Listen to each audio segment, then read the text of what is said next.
തുടങ്ങാം.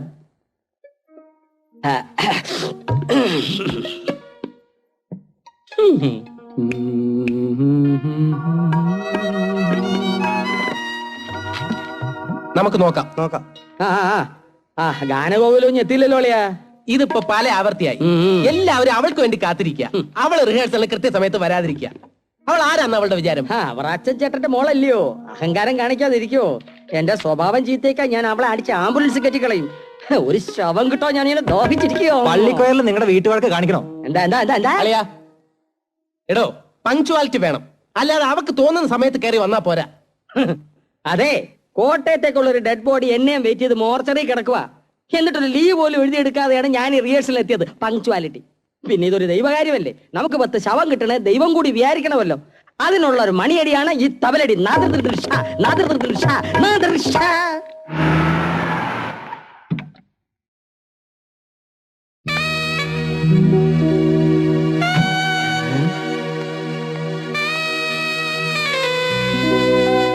ഒന്നും പറയണ്ട കേട്ടോ. Good morning. Good morning. Hi, good morning. തുടങ്ങാം നമുക്ക്. വേണ്ട ടോമി, നമുക്ക് ഓരോ ചായയൊക്കെ കുടിച്ചിട്ട് ഒരു 15 മിനിറ്റ് കഴിഞ്ഞ് തുടങ്ങാം. എനിക്ക് വെയിറ്റ് ചെയ്യാൻ പറ്റത്തില്ല. ഇയാൾക്ക് വേണ്ടി ഞങ്ങൾ ഇത്രയും നേരം വെയിറ്റ് ചെയ്തില്ലേ, ഇനി കുറച്ചു നേരം ഞങ്ങൾക്ക് വേണ്ടി വെയിറ്റ് ചെയ്യാം. ഇയാളെ കാത്തു നിൽക്കേണ്ട ഗതിയോടൊന്നും എനിക്ക് വന്നിട്ടില്ല. നീ ആരാന്നാ നിന്റെ വിചാരം?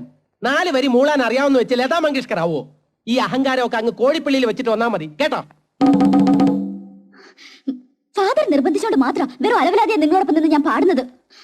ജോലിയും പണിയൊന്നും ഇല്ലാതെ വെറുതെ തെണ്ടിത്തെണ്ടി നടക്കുന്ന നിങ്ങൾ എന്നെ ഭരിക്കാൻ വന്നിട്ടുണ്ടല്ലോ. എന്താണ് പറഞ്ഞത്? എന്താ ഇത്? ഇയാൾക്ക് എന്നെ തല്ലണോ? ധൈര്യം ഉണ്ടെങ്കിൽ തല്ലി നോക്ക്.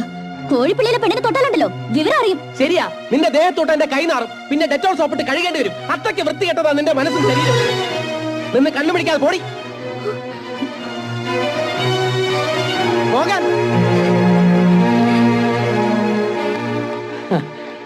കലക്കിളിയ, ഈ പ്രശ്നത്തിൽ കോഴിപ്പള്ളിക്കാരൻ നിന്നെ തല്ലിക്കൊന്ന എന്റെ വക ആംബുലൻസ് ഫ്രീ. ഇത് വാക്കാണ്.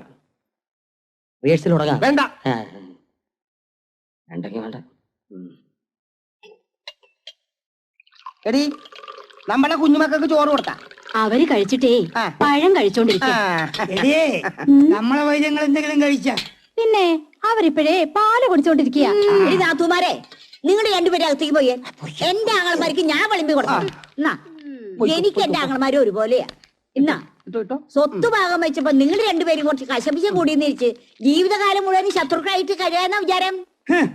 ഈ ചെച്ച ഒറ്റൊരുത്തം കാരണ ഞാൻ ആ മലയെ കയറി മലയോട് മല്ലിടിച്ച് മരിക്കേണ്ടി വരുന്നത്. എടാ, അപ്പനെ പറ്റിച്ച് എല്ലാം നീ ഒതുക്കി വെച്ചില്ലേ? ഇല്ലേ ചെച്ചേ? പൂശ കാശ ഞാൻ ഊതി ഉണ്ടാക്കിയ 1 ലക്ഷം രൂപ ഷെയർ ആയിട്ട് അങ്ങനെ എണ്ണി തന്നില്ലേ? പിന്നെ എന്താണ്? എടാ, 1 ലക്ഷം നീ എനിക്ക് തന്നിട്ട് 10 ലക്ഷത്തിന് വീട് ഒതുക്കിയില്ലടാ ചെച്ചേ. എന്നാ താനാ വീടെടുത്ത് കട്ടപ്പനയ്ക്ക് കൊണ്ടുപോയിക്കോളോ. എനിക്കെന്റെ ഷെയർ തന്നാ മതി. ഇന്നടാ നിന്റെ ഷെയർ പിടിച്ചോ. എടാ പിണ്ടി, എടാ എന്നെ പിടിച്ചോ. പിണ്ടി, എടാ പട്ടി, എടാ ഇന്നടാ പിടിച്ചോ. ഞാൻ തോറ്റല്ലോ.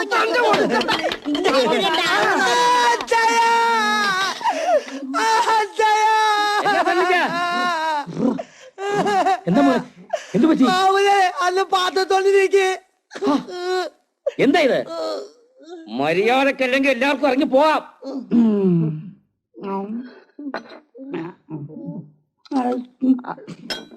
സാരമില്ല, പോട്ടെ.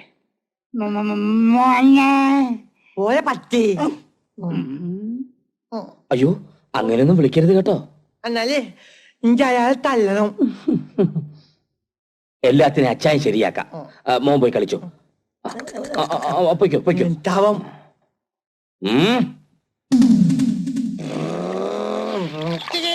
ഇതങ്ങനെ വിട്ടാ ശരിയാവില്ല. സകല എണ്ണത്തിനും ഇവിടുന്ന് കെട്ടിച്ചേ പറ്റൂ. ബന്ധു വീടെന്നും പറഞ്ഞ് പെറ്റകൾക്ക് ഇങ്ങനെ നിരങ്ങാൻ നാണമില്ലേ? അതൊക്കെ എന്റെ ഫാമിലി. എവിടെങ്കിലും ചെന്നാ പിന്നെ പിറ്റേ മാസം അവിടുന്ന് അടുത്ത സ്ഥലത്തേക്ക് പോകും. എനിക്ക് നമ്മളെ വെള്ളത്തിനും ഒറ്റത്തിനും തല്ലണം. അയ്യോ, മൂത്തവരെ തല്ലാനൊന്നും പാടില്ല സണ്ണിച്ച. തലവട്ടം അപ്പൊ കയറ്റു വട്ടം താവില്ലല്ലോ. ബുദ്ധി വേണേ. അതെ, കഴുത്ത് വെട്ടാതെ തന്നെ വേറെ എന്തെല്ലാം പണികൾ കിടക്കുന്നു. ദേഹമാസകലം ചൊറിയുന്ന നായ്ക്കരണ പൊടി വിതറാം. സിഗരറ്റിനകത്ത് ഈർക്കിൽ പടക്കം തിരികെ കൊടുക്കാം. ഇതൊന്നും അല്ലെങ്കിൽ കുടിക്കുന്ന ചായയില് വയറിളക്കുന്ന പൊടി കലക്കി കൊടുക്കാം. അങ്ങനെ എന്തെല്ലാം മാർഗങ്ങൾ. ആള് കൊല്ലാട്ടാ. സണ്ണിച്ച, ഞങ്ങൾ എന്തെങ്കിലും ചെയ്യാണേല് അച്ചായൻ ഞങ്ങളെ വഴക്ക് പറയും. സണ്ണിച്ചൻ എന്ത് ചെയ്താലും അതൊരു കുസൃതിയായിട്ട് അച്ചായൻ എടുക്കും. അല്ലേ എളിയ? അതുകൊണ്ട് അളിയൻ പറഞ്ഞു തന്ന വിദ്യകളൊക്കെ നീ ഒന്ന് പരീക്ഷിച്ചു നോക്ക്. ചെല്ലേ ഈ വഞ്ചോന്ന് സ്റ്റാർട്ട് ചെയ്യണം അല്ലേ?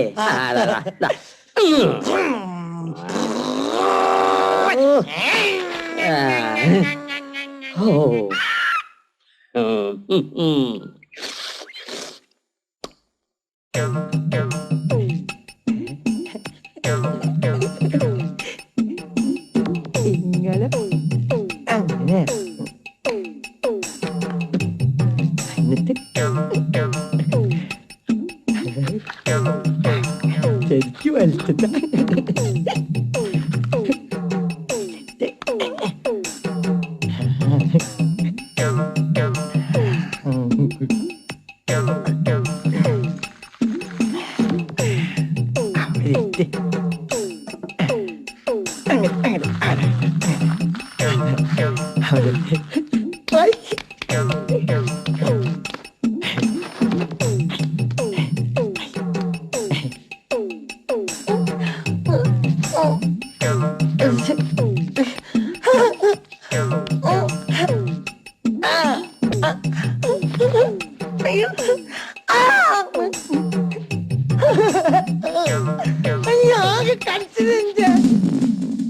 ക്ലാരെ, നീ പാൽ ആവശ്യത്തിന് കുടിച്ചല്ലോ അല്ലേ? മക്കളെ, നിങ്ങളെല്ലാം നന്നായി ഭക്ഷണം കഴിച്ചല്ലോ അല്ലേ? അയ്യെങ്കിൽ നമുക്ക് തുടങ്ങാം ചായ. അപ്പൊ കാലത്തെ കാപ്പൂടി കഴിഞ്ഞ സ്ഥിതിക്ക് ഇനി ഉച്ചയൂട് വരെ നമുക്ക് പ്രാക്ടീസ് ആരംഭിക്കാം. ഓക്കെ? 1 2 3 സ്റ്റാർട്ട്.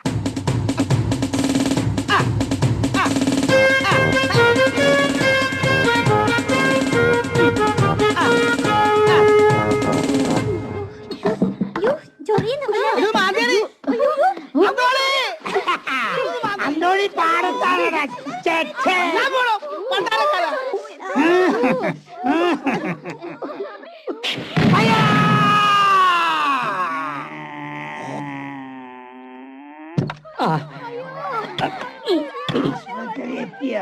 വേഗമാകട്ടെ, പൊക്കിയെടുത്ത് കേട്ടെ.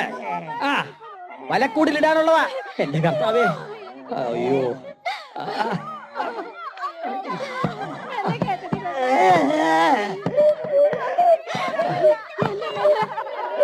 അയ്യോ, എടാ കൊണ്ടുപോകാനാ. വേഗം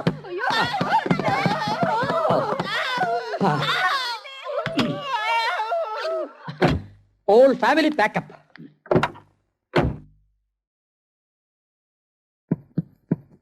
ഓഹോ, എന്തൊരാശ്വാസം. അങ്ങനെ എല്ലാരും ആശുപത്രിയിലായി. ഇനി ഒരെണ്ണം ഇങ്ങോട്ട് കിടക്കത്തില്ല. സനജ, നീ മിടുക്കനാണ്, മണ്ടനല്ല. എനിക്ക് ഡ്യൂട്ടിക്ക് പോകാൻ സമയമായി. വൈകിട്ട് നമുക്ക് കാര്യമായിട്ടൊന്ന് ആഘോഷിക്കണോ അളിയ? പിന്നെ 2 ഫുൾ ചിക്കൻ അളിയ വാങ്ങിക്കൊണ്ടുവരുമോ? ഇല്ല, ഞാൻ കഴിക്കും. നീ വാങ്ങിച്ചോണ്ട് വെച്ചേക്കണം. ഏതായാലും കാര്യങ്ങളൊക്കെ നീ ഭംഗിയാക്കി സണ്ണിച്ച. അളിയൻ പറഞ്ഞു തന്ന 3 വിദ്യയില് 2 നിനക്ക് പ്രയോഗിക്കേണ്ടി വന്നുള്ളൂ അല്ലേ? ശവലയം പറഞ്ഞ 3 വിദ്യ ഞാൻ പ്രയോഗിച്ചു. അതെയാ? വയറിളക്കുന്ന വിദ്യ ശവലി ഇപ്പൊ കുടിച്ച ചായയിൽ ഞാൻ പ്രയോഗിച്ചു. അളിയാ,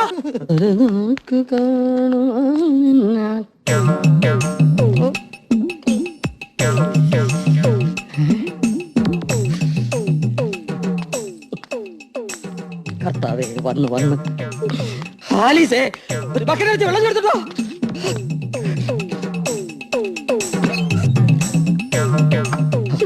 കർത്താവേ, എടേ, നിന്റെ ആങ്ങളമാരോട് എന്റെ ആംബുലൻസിൽ എന്നെ ഒന്ന് ആശുപത്രിയിൽ എത്തിക്കാൻ പറ. ആലീസേ, ഒരു 3 ബക്കറ്റ് കൂടി കൊണ്ടുപോവാ. എന്റെ കർത്താവേ,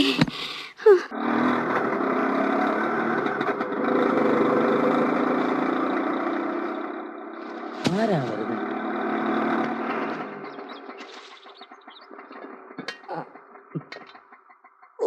അയ്യോ, ലോറൻസോ?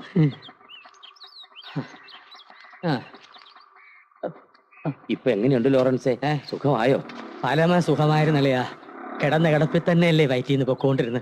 ആ കുരുത്തം കെട്ടവൻ എനിക്കിട്ട് പണിയൊന്നും ഞാൻ സ്വപ്നത്തിൽ പോലും വിചാരിച്ചില്ല. എന്റെ ഈശോയെ, അവനെന്തോ വികൃതി കാട്ടിയതിന് നീ ഇങ്ങനെ തുടങ്ങിയാലോ? വാ വന്നെന്തെങ്കിലും കഴിക്കേ. എന്നെ ആശുപത്രി കിടത്തണമെന്ന് അളിയനും ആഗ്രഹമാണല്ലേ? എന്തിനാളി ആ പോത്തിനെ ഇങ്ങനെ തീറ്റിപ്പോറ്റി വളർത്തുന്നത്? നമുക്കൊരു കാര്യം ചെയ്യാം, അടുത്ത ക്രിസ്മസിന് അവനെ പിടിച്ച് വെട്ടാൻ കൊടുത്താലോ? അമ്മച്ചി കഞ്ഞി കുടിക്കാൻ പാ. കളി